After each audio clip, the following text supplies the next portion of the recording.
하이, 한량입니다. 11월 3일 장 마감 시황입니다. 금일 코스피는 0.33포인트, 코스닥은 0.46포인트 하락 마감했습니다. 주체별 매매 동량은 코스피, 코스닥 둘 다 개인과 외인은 매수했고 기관만 매도했습니다. 선물은 개인만 매수하고 외인과 기관은 매도를 했네요. 기관은 어제와 마찬가지로 오늘도 코스피, 코스닥 선물 전부 매도 포지션이었습니다. 오늘 새벽 FOMC 발표 영향으로 국내 증시가 개파락으로 시작했습니다. 코스피는 1.69포인트, 코스닥은 1.71포인트 하락 출발했습니다. 어제 시황 영상에서 말씀드렸지만 이번 금리 인상이 어찌됐든 좋다 이거야. 12월 금리 인상 계획이 중요 포인트라고 말씀드렸었는데요. 아침에 일어나서 나스닥 확인하고 장 시작 전에 나오는 소식들을 살펴봤더니 초반에는 비둘기같이 굴다가 갑자기 매파로 태세 전환을 했네요. 파월이 아직 갈 길이 남았다는 말을 6번이나 반복했다고 하는데 파월 할배 아직 갈 길이 남았으면 우리는 진짜 갈 길이 없어지는데 아이고 이러다 다 죽는데. 24일에 한국은행 금통위 기준금리 발표가 있습니다. 우리나라는 이번 발표가 올해 마지막 일정인데요. 미국이 이번에도 0.75포인트로 인상해서 우리도 최소한 지난번과 같은 빅스텝을 할 것이라는 의견이 우위에 있습니다. 분봉 차트 흐름을 보면 개파락으로 시작했지만 어제 분봉 흐름상 지지 라인을 형성했던 구간까지 반등이 나와주면서 다행히도 강한 모습을 보여줬습니다. 일봉 차트를 보면 코스피는 62평선 돌파를 계속 시도하는 흐름이고 코스닥은 아직까지는 22평선 지지를 받으면서 버텨주고 있는 모습입니다. 전체적인 장 분위기는 오늘도 역시 시가총액 무거운 종목들이 강한 모습을 보여준 시장이었습니다. 오늘의 시장 주도주를 알아보겠습니다. 타임라인 순으로 살펴보면 어제 금리 인상 영향으로 장 초반에 푸른저축은행과 제주은행, SCI 평가정보, 고려신용정보 같은 종목들이 강한 모습을 보였네요. 푸른저축은행은 10% 정도, SCI 평가정보는 9% 정도 갭 상승으로 시작했습니다. 푸른저축은행 분봉 차트를 보면 가장 최근에 박스권 흐름을 보여주는 지지라인의 저항을 맞고 떨어진 모습입니다. 지지라인이 깨지면 저항 구간으로, 저항 구간이 돌파되면 지지라인으로, 지지와 저항으로 매매하시는 분들은 다 아시는 관점이죠. 아마 지지와 저항에 대한 영향을 받아서 저 구간 저항을 맞고 떨어진 거라 생각됩니다. 새벽에 원전 관련해서 이런 뉴스가 있었습니다. 그리고 비슷한 내용의 뉴스들이 장 시작 전에 많이 나왔었는데요. 본계약에 대한 기대감을 계속 살려주는 뉴스로 작용한 것 같습니다. 뉴스 영향으로 어제 조정을 받았던 원전 관련주들이 장 초반에 강한 반등 흐름이 나왔습니다. 한전기술은 장중 17%까지 상승했다가 9%에서 상승 마감했고 3,100억 정도 거래되었네요. 엊그제 상한가 가격을 돌파하는 상승이 나오고 상한가 가격 근처에서 마감하는 흐름을 보여주고 있습니다. 다른 관련주들도 장 초반에 강한 상승이 나와주고 특정 구간에서 지지 라인을 형성하는 흐름을 보여주었네요. 11월에 사우디 빈살만 총리 방한 예정이라는 소식이 있습니다.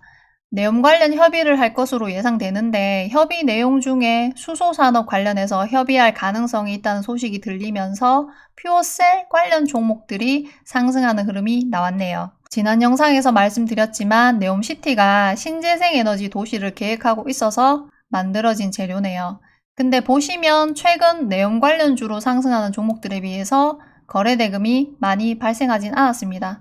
아직까지는 네옴시티 관련해서 주도 섹터라 보기는 좀 힘드네요. 거래대금 터지는 흐름이 나오는지 지켜봐야겠습니다. 오늘 시장 최고의 주도주는 미래나노텍이었네요. 상한가 마감하고 5,100억 정도 거래됐습니다. 10월 한 달 동안 박스권을 만들어 놓고 오늘 박스권을 돌파하면서 상장 이래 역사적 신고가 구간을 만들어가고 있습니다.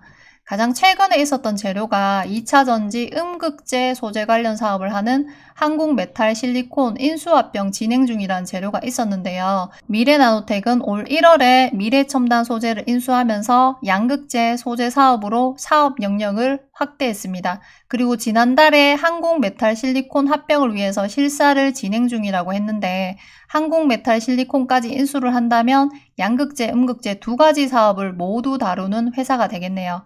앞에 만들어 놓은 박스권 상단 지지를 받아서 상승 흐름을 유지하는지 지켜봐야겠습니다. 미래나노텍이 시장을 주도하는 영향을 받아서 2차 전지 관련 종목들 중에서 상승 흐름을 보여준 몇몇 종목들이 있었습니다. 그 중에 이수화학은 장중에 16%까지 상승하는 모습을 보여줬습니다. 네옴시티 관련주들 중에서도 오늘 시장 주도주들이 나왔네요. 사우디 출장 일정이 다가올수록 기대감이 극대화되는 것 같습니다. 이번 사우디 수주 지원단을 원팀 코리아라고 한다는데 원팀 코리아 참여 기업 명단이 장중에 유출됐나 봐요. 나주다 카페에 지니어스지님이 올려준 게시물입니다. 지니어스지님 매일 좋은 정보 빠르게 공유해 주셔서 감사합니다. 보시면 건설 관련해서 상장 기업들이 많이 보이네요. 제 기억으로는 코오롱 글로벌부터 순환매가 시작된 것 같습니다. 28%까지 상승폭을 보여줬고 570억 가까이 거래됐네요. 일봉상으로 122평선 저항을 받는 위치에서 마감했습니다. 분봉상으로는 오늘 쌍봉을 만들어 주었네요. 앞에 보이는 이 구간 매물을 어떤 흐름으로 소화해 나가는지 지켜봐야겠습니다. 그리고 오늘 내용 관련 대장주는 히림이었네요. 장중 상한가까지 닫았었고 2천억 정도 거래됐습니다. 장 막판까지 미래나노텍이랑 서로 상한가 닫기 힘싸움을 벌였는데 원팀 코리아 명단에 히림이 있다는 게 시장에 알려지면서 오후장에 급등하는 흐름이 나왔네요. 히림은 이번 주 한량종 관심 종목에도 있었는데 제가 히림을 지난주 장중에 며칠 동안 흐름을 지켜봤었거든요. 얘가 분봉 흐름에서 뭔가 있는 듯한 움직임을 보여줘서 이번 주 한량존에 추가했는데 좋은 흐름이 나와서 다행입니다. 지나간 차트를 보면 끼가 아주 많은 종목입니다. 일봉상으로 올해 신고가 구간에 들어왔네요. 고점을 완전히 돌파한 모습이 아니라서 앞으로 어떻게 흐름을 만들어가는지 지켜봐야겠습니다. 히림이 급등을 하고 나서 도화 엔지니어링이 출발했습니다. 전날 만들어 놓은 윗꼬리를 전부 장악하는 양봉으로 마감을 했네요. 1600억 정도 거래되면서 16% 상승 마감했습니다. 개인적으로 봤을 때 일봉상 발생한 거래 대금으로 보면 이 구간은 이제 저항으로 작용되는 건 아닌 것 같고 이 구간 저항이 남아있네요.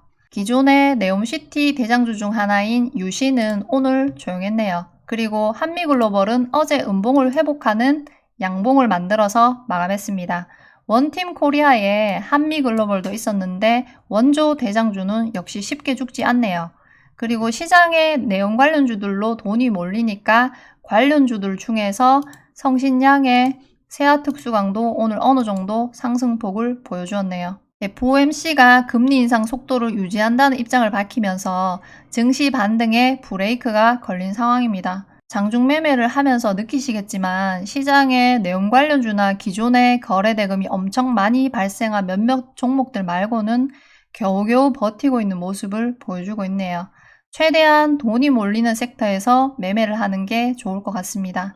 내일도 안전 매매하시기 바랍니다. 화이팅!